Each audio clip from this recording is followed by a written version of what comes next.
What's going on, guys? Welcome back to WWE Network and Show, where I, Graham G. Matthews, break down all the original content you watch on the WWE Network and on Peacock. And today we're talking the September 13th, 2021 edition of Raw Talk. A very notable edition, as we have a new WWE Champion in Biggie as of the end of Raw on Monday night. A great moment. Great way to close out the show, and thankfully we did hear from the new WWE Champion, Biggie, on this show. That's what this new format for Talking Smack and Raw Talk is for. I hate the new format compared to what they were doing before they went back on the road, but at least this format allows us to get some comments from the winners of each match and, you know, the bigger stars coming out of these shows. We heard from Damian Priest for like the upteenth time on this episode, and I enjoyed Damian Priest, but how much can they really interview him about? But we got to hear from Priest. We heard from the new WWE Champion, Big E. We also heard from Alexa Bliss very briefly, and AJ Styles and Omos. So obviously Big E's interview was worth waiting for on this interview, or on this episode. It was saved until the very end. But overall, a very good episode, I thought, under the current format of Raw Talk for this week. So they open up the show by recapping Big E's WWE title win. And I also should say this. I mentioned before how it feels like every other week they switch out the cast for Raw Talk. Like one week we'll get Kayla Braxton and Matt Camp. The next week it's been Scott Stanford and Matt Camp. And they've been doing it every other week for like a month or so now. And now they finally settled on, seemingly, Kayla and Matt Camp. I don't know if it's a scheduling thing. Kayla can't make it some weeks. I don't know. But Kayla was on it last week, and she was back this week as well with Matt Camp. And I enjoy Scott Stanford, but Kayla and Camp are just a far better duo because Kayla has way more charisma than Scott Stanford. So they talk about Big E's WWE title win that closed out the show. They run down other big headlines from the show, including Damian Priest knocking off Jeff Hardy to retain the Raw Tag Team title, the United States Championship. Speaking of the Raw Tag Team titles in the Tag Team division, they also run down AJ Styles and Omos and Mace and T-Bar. I get the fucking names mixed up. Defeating the four-man team of Mansoor, Mustafa Ali, and The New Day in 8-man tag team action, specifically recapping Omos' domination in the match and how he could be possibly feeling overlooked right now. I thought AJ and Omos were the number one contenders to the tag title, which they're clearly, holding out on. They're still definitely going to do AJ and Omos, I would have to imagine, against RK Bro in a rematch for the Raw Tag Team titles. I don't know when, but then I forgot that it was actually Lashley and MVP that became the number one contenders to the Raw Tag Team titles for this week's Raw, but we didn't get the match, and it was never said when they're going to get the match, so I have no idea what's going on right now. Matt Camp says that Orton has to regroup, losing the WWE Championship match last night on Raw to Bobby Lashley before Biggie cashed in, because Orton is still one half of the Raw Tag Team Champions, and he has a target on his back along with Riddle, as teams like Lashley and MVP and Omos and AJ Styles are gunning for that championship. AJ Styles says that no one can stop Omos right now, and he says that everyone should be afraid. And they promise to take the belts back very soon. So a very short and sweet interview from Omos and AJ.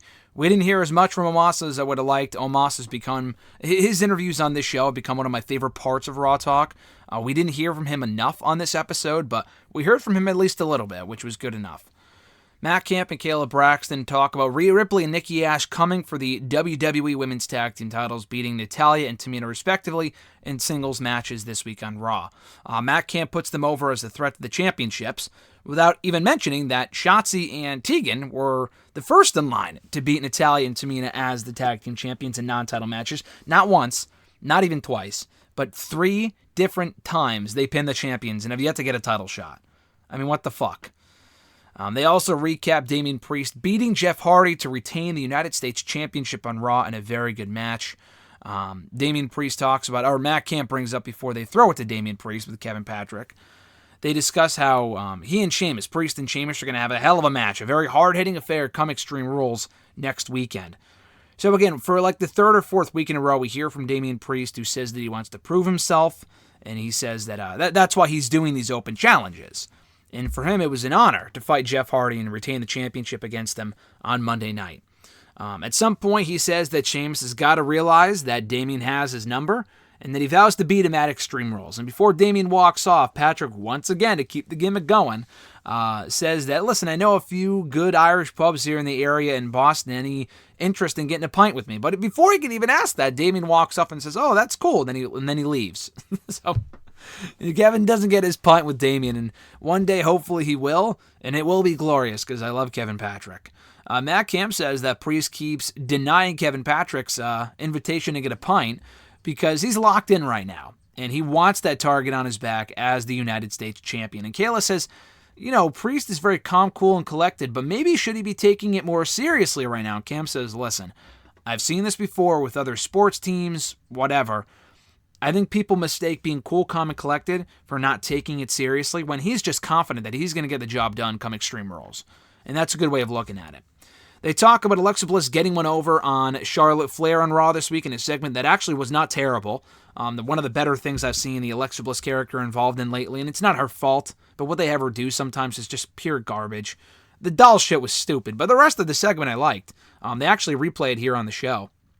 And Kayla says that Charlotte should be worried about Alexa Bliss, and Matt Camp says that Alexa typically gets one over on her opponents in a mental capacity, but it's very rare that she gets one over on her opponents in a physical capacity, even though she's been undefeated all year. Anyway, they talk about Alexa got one over on Charlotte on Monday night. They throw it to Alexa Bliss and how she mentions that she just felt that Charlotte needed a friend, which is why she gave her the Charlie doll on Monday night. And when Sarah Schreiber asks her, is what we saw tonight on Raw a taste of what we're going to be seeing at Extreme Rules if you beat her for the Raw Women's Championship? And then Alexa simply says, yup, and she walks away. So the interview was short, sweet, exactly what it needed to be. Kind of pointless, but at least it was kept short and sweet. And Matt Camp and Kayla also bring up, if you've ever seen a horror movie, you never, ever, ever throw a doll like that, like Charlie, in a garbage can. It never equates to good things. Ever. And then after that, they talk about how Biggie is the new WWE Champion. They throw it to the interview with him and Kevin Patrick, and he was accompanied by the rest of New Day, and Biggie said that it feels good to be champion, and it means the world to him to be the new WWE Champion. The rest of New Day congratulate him. And Kofi says this is only the beginning for him. And Biggie says that it was awesome doing it with his friends, and he talks about just trying to get on TV as the New Day, and that's kind of what led him to where he is today as the WWE Champion. And he actually is glad that it took so long for him to become champion because it felt earned and he had that time to grow. And he said that respect from his peers and getting that type of feedback online is the cherry on top. And Xavier Woods says, does the whole announcement thing, announces him as the new WWE Champion, blah, blah, blah. So that was a great segment. I don't really do it justice by recapping it here, but I think it's at least on WWE's YouTube channel. Go out of your way, check it out. Big E's first post-match interview as the WWE Champion was excellent. So be sure to check that out. But to close out the episode, Matt Camp says, how much he talks about how much Biggie deserves that moment, and he will be in the bump this Wednesday to talk more about it in person with those guys. So, that's about it. But a very good episode of Raw Talk this week. The Biggie stuff was great. I actually had a chance to interview Biggie myself 3 times already, but for a 4th time today, actually, as I speak right now. That interview will be up here on the channel tomorrow with the new WWE Champion, Biggie. It's going to be up in article form as well over on Bleacher Report. Be sure to check it out. We had a great conversation an hour ago, so you guys are not going to want to miss that one. But yeah, good episode of Raw Talk this week. Check out the Big E segment. The other interviews were short, sweet, exactly what they needed to be. Good stuff this week. Be sure to check out more Raw Talk reviews in the description box down below of this video. Be sure to like the video, drop a comment, share the video, and subscribe to the channel for more daily content, including hitting the bell button to be notified every time a new video goes up. Have an awesome rest of your week, guys. I'm Graham G. Matthews, and I'll catch your ass down the road.